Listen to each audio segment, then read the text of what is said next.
I'm Veronica White, and this is Psychology of Us, sharing the stories that matter.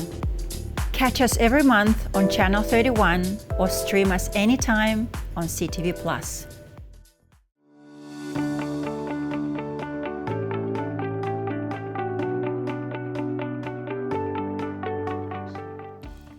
Welcome back to Psychology of Us, the show where we explore the fascinating intricacies of human behavior, relationships, and personal transformation. I'm your host, Veronica White, and I'm thrilled to have joined us for today's episode.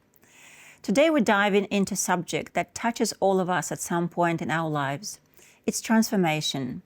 Not the kind that happens overnight, but the kind that reshapes us from the inside out, through life's challenges, hardships, and sometimes through intentional choice. Transformation often begins with a turning point. It might be a significant life event, a loss, a failure, a heartbreak that shakes us to our core. These moments are painful, but they also hold the power to break open new possibilities. You see, the very act of enduring pain or facing hardships plants the seeds for change. It forces us to look at our lives and ask, what's next? But transformation doesn't only come from pain, it also can come from choice. The choice to step into the unknown, to embrace growth, to move toward a vision of who we want to become. And here's the beauty of it. While we don't always have control over life's challenges, we do have the power to choose how we respond. Take a moment to think about this. Every challenge you faced, every hardship you've endured has shaped the person you are today. But the real question is, how do we take those experiences and use them to transform? How do we turn pain into purpose? And how do we use choice as a catalyst for change? Psychologists have studied transformation extensively, and one thing is clear. Transformation requires both reflection and action. Reflection is about looking inward, acknowledging the pain, the lessons, and the patterns that hold us back. But action is where the magic happens. It's about taking small intentional steps towards the life we want to create. So let me share a quick story. There is a concept in Japanese culture called kintsugi, or the art of repairing broken pottery with gold. Instead of hiding the cracks, kintsugi highlights them, turning the breakage into something beautiful and unique. Isn't that what transformation is about? Taking the broken parts of our lives and using them to create something even more beautiful. Now, here's where choice comes in. While challenges may force us to change, choosing transformation is an act of courage. It's deciding to leave behind old habits, toxic environments, or limiting beliefs that no longer serve us. It's honoring your boundaries, prioritizing your well-being, and creating a life that reflects your truest self. In the process of transformation, we can also change by looking after others. And I'd like to share with you another story about the rose that bloomed in adversity. There once was a gardener who tended a barren patch of land. The soil was dry, the sunlight harsh, and nothing had grown there for years. One day, while clearing the debris, she discovered a single fragile rosebud pushing through the cracked earth. It seemed impossible. How could something so delicate survive in such an unforgiving environment?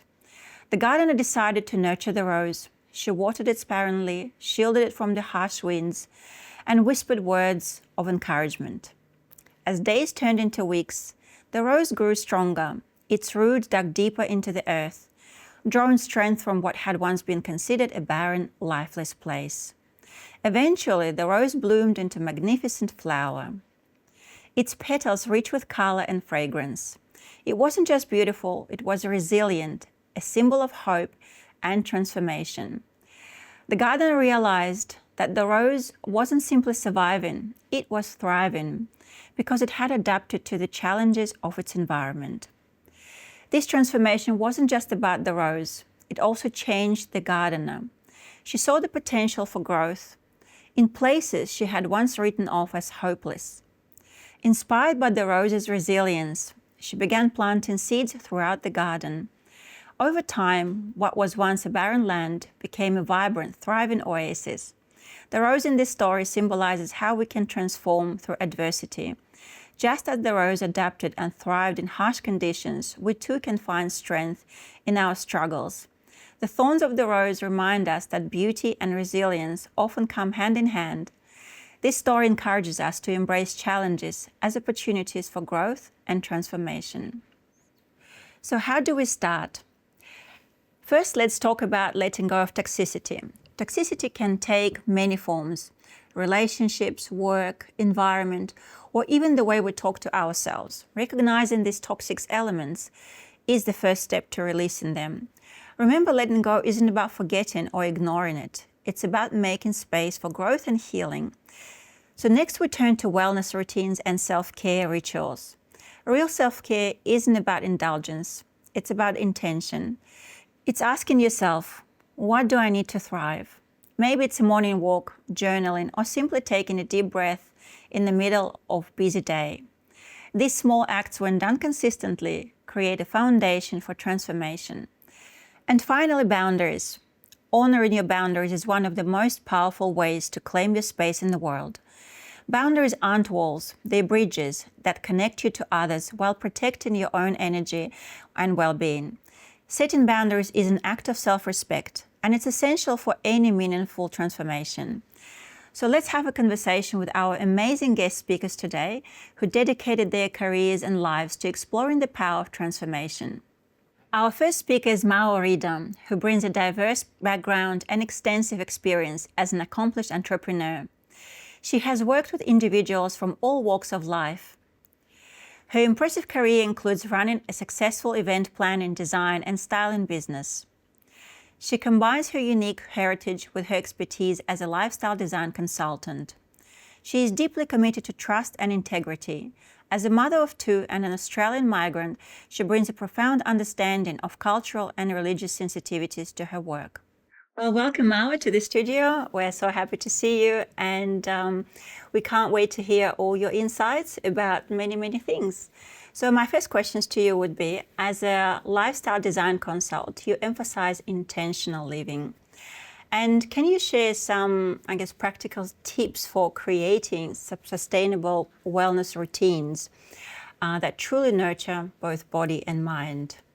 So let me emphasize lifestyle design consulting and what it means. It really is about creating your own lifestyle and being intentional with the life you live. So that incorporates wellness routines, it incorporates everything in your life. So the people you have in your life, the food you eat, the exercise you do.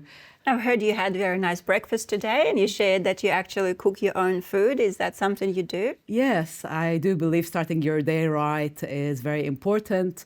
So we go through many changes in life as women, especially with the childbearing years, and we can seem to pile up those kilos. But trust me, these kilos are not only piled up because of childbirth, they're also connected to stress. The amount of stress levels you endure during your day because of the type of work you do, or because of the lifestyle you live, which could be unhealthy, including relationships that could be toxic and affecting you negatively.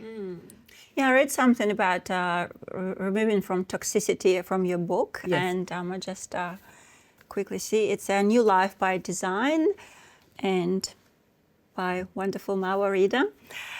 And I just wanted to also to ask you, you're a very busy woman, and how do you find the time? How do you schedule it, your personal rituals for well-being? How does it work? So 100% I schedule in time to do things that incorporate wellness practices, including yoga, Pilates for me, dancing is part of wellness for me. Mothers especially have a tendency to put themselves on the back burners and not really prioritize their health or wellness, and that leads to burnout and fatigue. And I've experienced all of that, especially through running an events business.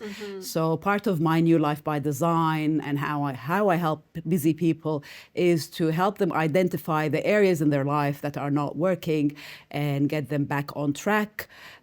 whether it's through healthy consultations, and obviously I work with other people as well. I am a coach consultant, so my line of work is more working about their mindset, putting in practices in place that would help them create a new life that they love. Yeah. So it takes a whole big team, and everything in life is a big juggle. As you would know, Veronica, you have a young child yourself, and you've gone through the ups and downs of motherhood. Yeah, definitely. It has a little bit of a roller coaster. Yeah.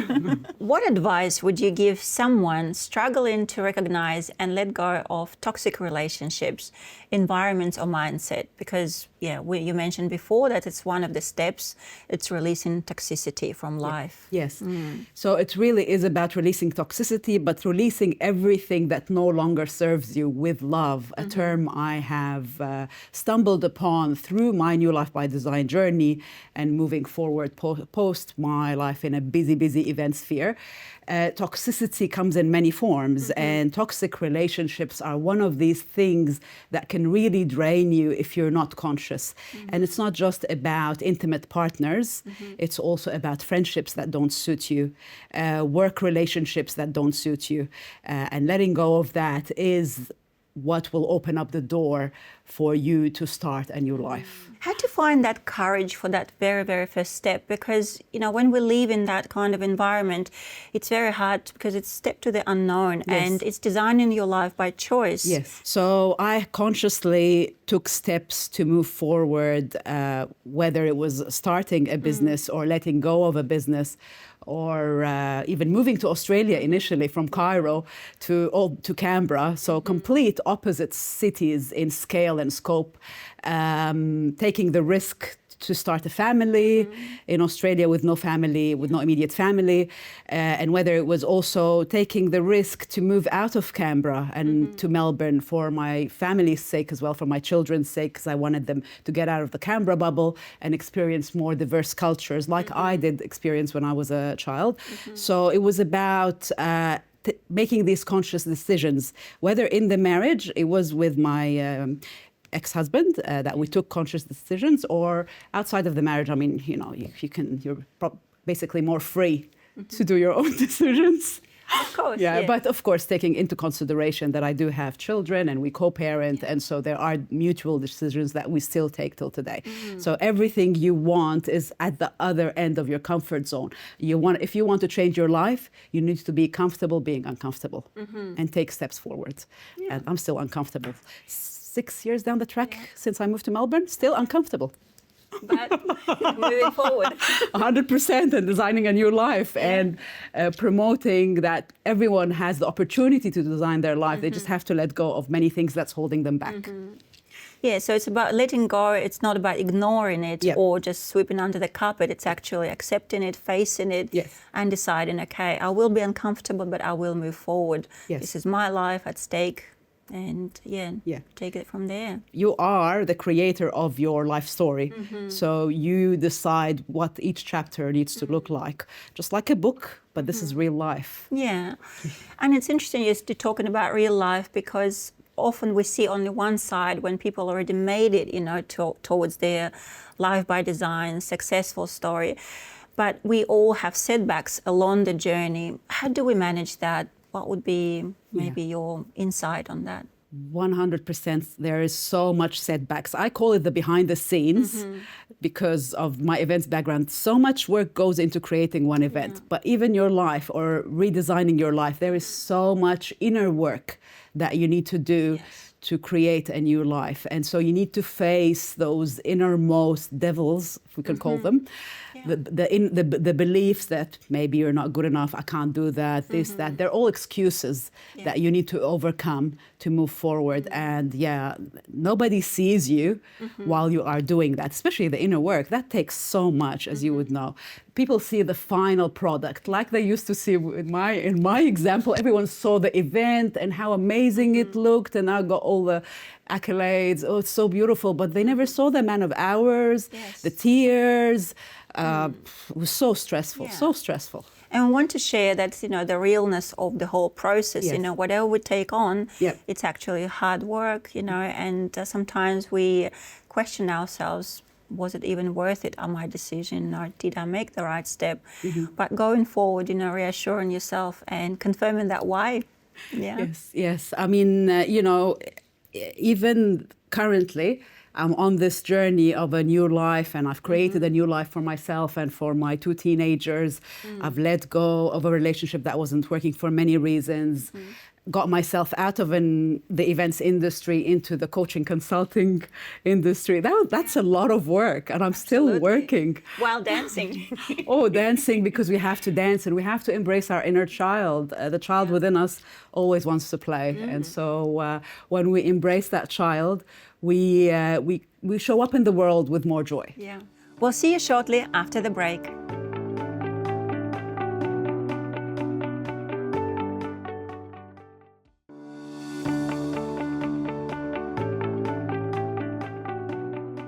So in a world where self-care is often commercialized, and how do you guide your clients to discover meaningful self-rituals that go beyond surface-level trends, and how do you foster that genuine self-connection? I thought self-love was a form of being selfish.